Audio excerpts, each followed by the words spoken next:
यार की शादी अगले चैप्टर का टाइटल। कविता, ये भी शुरू कर दी तूने? वीर, अरे नहीं, वो बस कभी कभार। कविता उसके हाथ से उसे छीनकर फेंक देती है और उसे अंदर ले जाती है, जहां वो सबके साथ डांस करने लगता है। 9 बजे के करीब वो सभी से मिलकर घर की तरफ निकल पड़ते हैं। गाड़ी के पास पहुंचकर वीर गेट खोलता है और तीनों पीछे की सीट पर बैठ जाते हैं और फिर श्रुति आती है तो वीर उसके लिए भी गेट ओपन करके खुद ड्राइविंग सीट पर आकर बैठता है। वीर चुपचाप गाड़ी ड्राइव करता रहता है और बाकी चारों अपनी बातों में लगे होते हैं। इतने में ही कविता अपना फोन म्यूजिक सिस्टम से कनेक्ट करती है और पहला गाना, मेहंदी है रचने वाली हाथों में गहरी लाली, कहीं सखियां अब कलियां हाथों में खिलने वाली हैं, मेरे मन को जीवन को नई खुशियां मिलने वाली हैं। और फिर दूसरा गाना, याद पिया की आने लगी। वीर, क्या यार तेरा म्यूजिक टेस्ट इतना खराब कब से हो गया? कविता, अब भाई जो है ऐसा ही है, सुनना तो पड़ेगा। वीर, हाँ और कर भी कह सकते हैं। कुछ देर बाद सभी घर पहुंचते हैं जहां पर पार्टी शुरू हो चुकी थी। वीर सीधे राजीव के रूम की तरफ जाता है। उसका सर दर्द से फटा जा रहा था। वो वहां पहुंचकर एक टेबल पर हैश काट कर उसे खींचता है और फिर एक सिगरेट वीड की बनाकर पीता है और थोड़ी देर में सबके बीच आ जाता है, जहां वो रोहित, राजीव और बाकी सबके साथ काफी देर तक डांस करता है और बीच बीच में ड्रिंक भी करता है। अंत में सभी थककर खाना खाते हैं और सोने चले जाते हैं।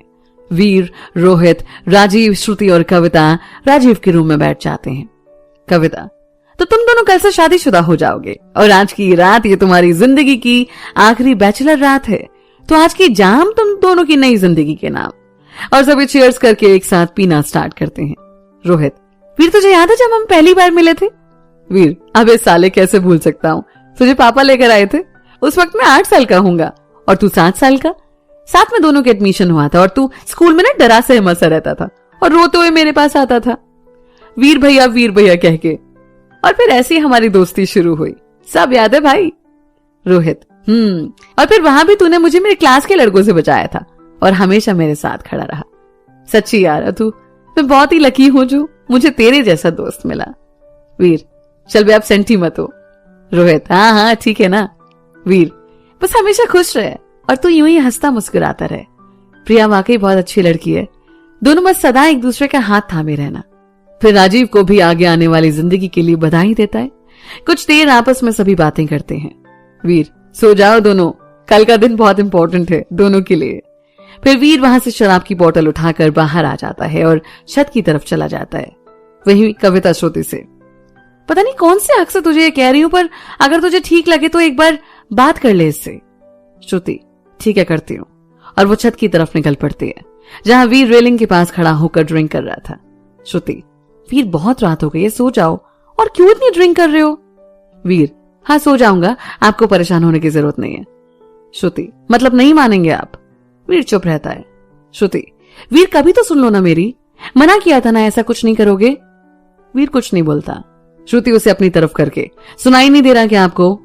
वीर गुस्से से उसकी तरफ देखते हुए, देखो श्रुति, अब हमारे रास्ते अलग हैं, तो आप अपनी परवाह कीजिए और हमारी फिक्र न करें, आपके लिए ज्यादा अच्छा रहेगा। आप भी खुश रहो और मुझे भी अपनी जिंदगी अपने तरीके से जीने दो। श्रुति, पर वीर ये तो गलत है ना, दोस्त समझकर ही मान लो मेरी बात। वीर, ठीक है मान ली आपकी बात, और कुछ? अब जाइए यहां से। श्रुति, वीर सुनो ना। वीर, सुन लिया श्रुति, इससे ज्यादा नहीं। श्रुति की आंखों में आंसू होते हैं पर वीर को कोई परवाह ही नहीं होती। वीर, आप जाइए यहां से प्लीज। श्रुति कुछ देर वहीं रुकती है पर वीर जब उसकी तरफ देखता तक नहीं तो वो वहां से चली जाती है। वीर भी पूरी रात बैठा वहीं ड्रिंक करता रहता है। सुबह वो नीचे राजीव के कमरे में जाकर बेड पर थोड़ी देर लेट जाता है। वहीं सभी सुबह उठकर हल्दी की तैयारियों में बिजी हो जाते हैं। 11 बजे करीब हल्दी का मुहूर्त होता है। घर में सभी अपने अपने ग्रुप के साथ बैठे हंसी मजाक कर रहे थे। सभी राजीव और रोहित की खिंचाई कर रहे थे। उसी बीच वीर भी नीचे आता है। उसे पापा अपने पास बुला लेते हैं। राज, वीर देख रहा है कैसे चहक रहे हैं दोनों आज। वीर, अब पापा आज तो इनका ही दिन है ना, और दोनों के चेहरे पर लाली तो देखिए, लाल टमाटर भी इन्हें देखकर शर्मा जाएं। राज, कोई बात नहीं बेटे, आज खुश हो जाओ, उसके बाद तो पता चलेगा। वीर, अब पापा बताइएगा थोड़ी ना, आप सबको मेरे पास आकर रोएगा। राम, अरे भैया उनकी फटकार भी प्यारी लगेगी इन्हें अभी तो। देव, अब थोड़े दिन तो सब सहेंगे, मजा तो उसके बाद। राज, सोच लो दोनों, अभी भी वक्त है। वीर, अरे छोड़िए आप लोग, वरना दोनों अभी से डर जाएंगे। अब जब दोनों इनसे प्यार करते हैं तो थोड़ी बहुत फटकार भी सुन लेंगे, सह लेंगे, आखिर प्यार है भाई। सभी हंसने लगते हैं। इसी तरह सब हंसी मजाक में लगे रहते हैं। इसी बीच हल्दी का टाइम हो जाता है। सभी कम्युनिटी सेंटर के पार्क में जाते हैं। वहां सभी राजीव और रोहित को हल्दी लगाते हैं और फिर राजवीर वीर को भी हल्दी लगा देते हैं। फिर तो सब जैसे उस पर टूट पड़ते हैं और राजीव रोहित उसके पास जाकर, रोहित साले ज्यादा जुबान चल रही थी तेरी, हाँ? राजीव, हाँ हमें बचाने की बजाय तो सबका साथ दे रहा था, आप भुगत, और उस पे हल्दी पोत देते हैं। वीर भी दोनों को गले लगा लेता है और फिर काफी देर तक सभी वहां ताशों और ढोल पर डांस करते हैं। फिर सभी जाकर नहाते हैं और सभी लंच करके अपने अपने काम में लग जाते हैं। वीर वहां से बाहर आता है और पहले वीट पीता है और फिर अंदर सबके पास जाता है। वहीं पर रीमा और अंजना जी एक रूम में बात कर रहे होते हैं। अंजना, अब क्या प्लान है? अंजना, अच्छा जी। रीमा, पहले इसका प्यार छीना और जब इसे तकलीफ में देखा तो दिल को सुकून मिला, अब बारी है परिवार छीनने की। अंजना, तो क्या करेंगे हम? रीमा, जैसे तुझसे कहती जा रही हूं ना वैसी करती जा, एक्टिंग करने को तैयार हो जा। दोनों एक दूसरे को ताली देते हैं और फिर बाहर आ जाते हैं। धीरे धीरे शाम होने लगी थी और सभी तैयार हो रहे थे।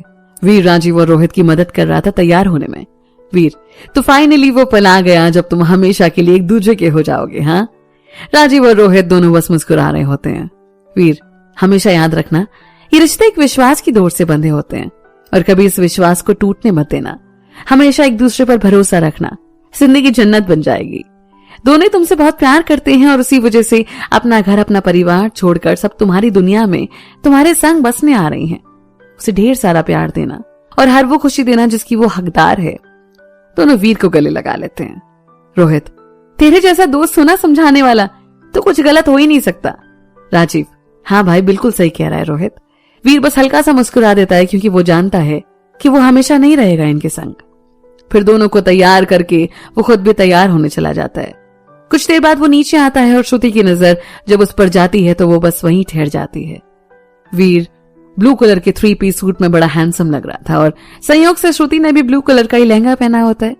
वीर नीचे आता है और श्रुति के पास आकर, यूं ना देखिए हमें, कहीं एक बार फिर हमसे मोहब्बत ना हो जाए। श्रुति होश में आती है और बिना कुछ बोलकर वहां से चली जाती है। वीर भी मुस्कुराता हुआ बाहर निकल पड़ता है। बाहर सभी इकट्ठा हो गए थे। मुहूर्त के वक्त दोनों घोड़े पर बैठने के लिए तैयार होते हैं। राजीव और रोहित दोनों ही वीर का इंतजार कर रहे थे। वीर पहुंचकर पहले अपना एक हाथ बढ़ाता है और रोहित उस पर पैर रखकर घोड़ी पर बैठ जाता है और राजीव भी ऐसे ही बैठ जाता है। फिर सभी नाचते हुए पास बने मंदिर में आशीर्वाद लेने जाते हैं। वहां राजीव और रोहित के साथ कुछ लोग मंदिर के अंदर जाते हैं और पूजा करके बाहर आते हैं। तब तक राज सभी को गाड़ी में बिठा चुके होते हैं। जब दोनों बाहर आते हैं तो लड़की का भाई राजीव और रोहित का हाथ पकड़कर गाड़ी में बिठाते हैं और पापा उन्हें बताते हैं कि श्रुति वीर और राजीव और रोहित को लेकर आगे बढ़े और वो वहां से निकल जाते हैं। राजीव और रोहित पहले ही गाड़ी में बैठ चुके होते हैं। श्रुति बाहर ही खड़ी होती है।